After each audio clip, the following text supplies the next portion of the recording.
প্রিয় মৎস্য খামারি ভাই ও বন্ধুরা, আসসালামু আলাইকুম। সন্না মৎস্য নার্সারি থেকে আমি আবারও আপনাদের সামনে নিয়ে আসলাম নতুন বছরের অরিজিনাল দেশি শিং মাছের পোনা নিয়ে।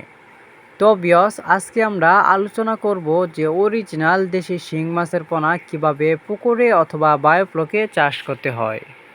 তো ভিউয়ার্স, আপনারা আমার এই ভিডিওটি কেটে কেটে না দেখে সম্পূর্ণ ভিডিওটি দেখুন। আর ভিডিওটি দেখার পরে অবশ্যই আপনারা জানতে পারবেন যে অরিজিনাল দেশি শিং মাছের পোনা কিভাবে পুকুরে চাষ করে অল্প খরচে লাভবান হতে পারেন।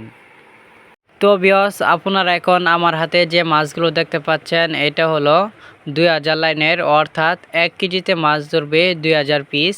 তো ভিউয়ার্স, এই মাছগুলো আপনারা পুকুরে চাষ করে অল্প খরচে লাভবান হতে পারেন। তো ভিউয়ার্স, আপনাদের যদি আমার এই ভিডিওটি ভালো লাগে তাহলে আর দেরি না করে এখনই আমাদের স্ক্রিনে দেওয়া নাম্বারে যোগাযোগ করতে পারেন। তো ভিউয়ার্স, নতুন বছরের নতুন নতুন মাছের ভিডিও পেতে আমাদের চ্যানেলটি সাবস্ক্রাইব করে রাখুন।